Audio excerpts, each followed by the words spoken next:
Ezequiel capítulo 40. Em 28 de abril, no 25º ano de nosso exílio, 14 anos depois da queda de Jerusalém, a mão do Senhor veio sobre mim e ele me levou para lá. Numa visão, Deus me levou para a terra de Israel e me colocou num monte muito alto. Dali, vi em direção ao sul algo parecido com uma cidade. Quando ele me levou mais perto, vi um homem cuja face brilhava como bronze. Ele estava em pé junto a uma porta e tinha na mão uma corda de medir feita de linho e uma vara de medir.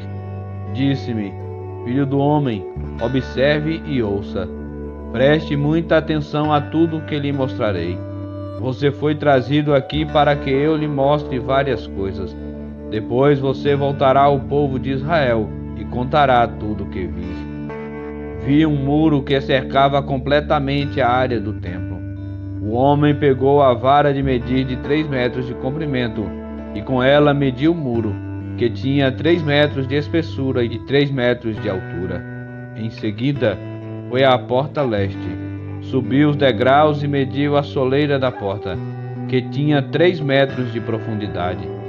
Na passagem de entrada, havia salas para guardas de cada lado. Cada uma das salas era quadrada e media 3 metros de cada lado, e a distância entre as salas era de 2,5 metros ao longo da parede da passagem. A soleira interna da porta, que dava para o pórtico na extremidade interna da passagem de entrada, tinha 3 metros de profundidade. Ele também mediu o pórtico. Tinha 4 metros de extensão e suas colunas tinham 1 metro de espessura. Esse pórtico era a extremidade interna da passagem de entrada e era voltado para o templo. Havia 3 salas de cada lado da passagem de entrada. Cada uma tinha as mesmas medidas e as paredes entre elas também eram idênticas. Então o homem mediu a porta de entrada, que tinha 5 metros de largura e 6,5 metros de comprimento na passagem. Em frente de cada sala havia uma mureta de 50 centímetros de altura. As salas propriamente ditas tinham 3 metros de cada lado.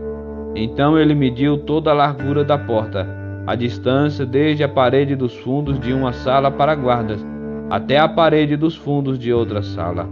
Essa distância era de 12,5 metros.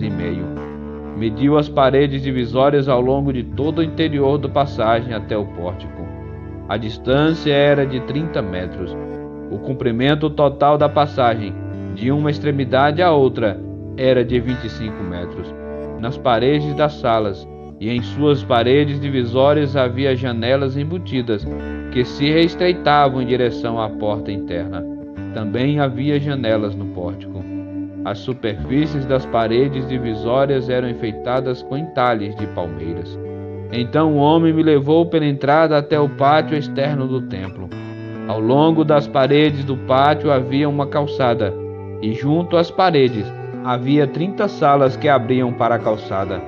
A calçada ladeava as portas, e seu comprimento desde os muros até o pátio era o mesmo da passagem de entrada. Essa era a calçada inferior. Em seguida, o homem mediu a largura do pátio externo do templo, entre a entrada externa e a interna, e a distância era de 50 metros. O homem mediu a porta norte da mesma forma que a leste. Também ali havia 3 salas e um pórtico. Todas as medidas eram iguais às da porta leste. A passagem da entrada tinha 25 metros de comprimento e 12,5 metros de largura entre as paredes dos fundos de uma sala para guardas e a parede dos fundos de outra sala. As janelas, o pórtico e os enfeites de palmeiras eram idênticos aos da porta leste. Havia 7 degraus que davam para a passagem de entrada, e o pórtico ficava na extremidade interna da passagem de entrada. Do lado norte, como do lado leste, havia outra porta que dava para o pátio interno do templo, oposta à entrada externa. A distância entre as duas entradas era de 50 metros. Então o homem me levou à porta sul e mediu suas partes, e eram exatamente iguais às medidas das outras portas. Tinha janelas ao longo das paredes como as outras, e um pórtico no qual a passagem de entrada abria para o pátio externo. E como nas outras portas, a passagem de entrada tinha 25 metros de comprimento e 12 metros e meio de largura. Essa entrada também tinha uma escada com 7 degraus que davam para ela, um pórtico na extremidade interna e enfeites de palmeiras nas paredes divisórias. E aqui também havia outra entrada que dava para o pátio interno, oposta à entrada externa. A distância entre as duas entradas era de 50 metros. Então o homem me levou à porta sul, que dava para o pátio interno. Ele a mediu, e tinha as mesmas medidas das outras portas. Suas salas para guardas, suas paredes divisórias e seu pórtico eram do mesmo tamanho das outras portas, e havia janelas ao longo das paredes e no pórtico. E como nas outras portas, a passagem da entrada tinha 25 metros de comprimento e 12 metros e meio de largura.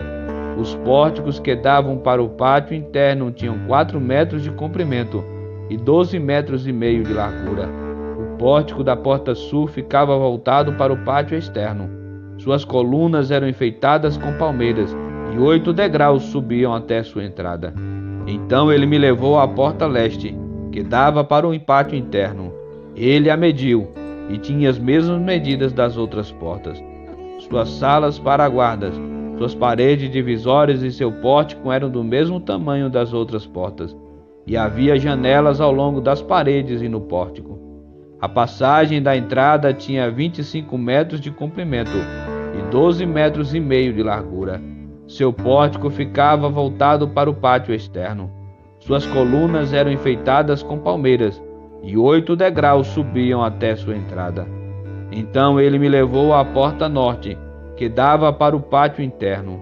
Ele a mediu, e tinha as mesmas medidas das outras portas. Suas salas para guardas, suas paredes divisórias e seu pórtico tinham as mesmas medidas das outras portas e janelas dispostas da mesma forma. A entrada da passagem tinha 25 metros de comprimento e 12 metros e meio de largura. Seu pórtico ficava voltado para o pátio externo. Suas colunas eram enfeitadas com palmeiras, e 8 degraus subiam até sua entrada. No pórtico de uma das entradas internas havia uma porta que dava para uma sala lateral, onde era levada a carne para os holocaustos. De cada lado desse pórtico havia 2 mesas, onde os animais para os sacrifícios eram abatidos para os holocaustos, as ofertas pelo pecado e as ofertas pela culpa. Do lado de fora do pórtico, de cada lado das escadas que subiam para a entrada norte, havia mais 2 mesas. Havia, portanto, 8 mesas no total, 4 do lado de dentro e 4 do lado de fora, onde se abatiam os sacrifícios. Também havia 4 mesas de pedra cortada para o preparo dos holocaustos, cada uma com 75 centímetros de largura e 50 centímetros de altura. Sobre essas mesas eram colocados os instrumentos para abater os animais para o sacrifício. Havia ganchos, cada um com 8 centímetros de comprimento, presos ao redor das paredes do pórtico. A carne dos sacrifícios era colocada sobre as mesas. Dentro do pátio interno havia 2 salas, uma ao lado da porta norte, voltada para o sul, e outra ao lado da porta sul, voltada para o norte. E o homem me disse: a sala ao lado da porta norte é para os sacerdotes que supervisionam a manutenção do templo. A sala ao lado da porta sul é para os sacerdotes encarregados do altar, os descendentes de Zadok, pois somente eles, dentre todos os levitas, podem se aproximar do Senhor para servir diante dele. Então o homem mediu o pátio interno, e era um quadrado com 50 metros de largura e 50 metros de comprimento. O altar ficava no pátio em frente ao templo. Então ele me levou ao pórtico do templo, mediu as paredes de ambos os lados da passagem para o pórtico, e tinha 2,5 metros de espessura. A entrada propriamente dita tinha 7 metros de largura, e as paredes de cada lado da entrada tinham mais de 1,5 metro de comprimento. O pórtico tinha 10 metros de largura e 6 metros de profundidade. 10 degraus subiam para ele, com uma coluna de cada lado.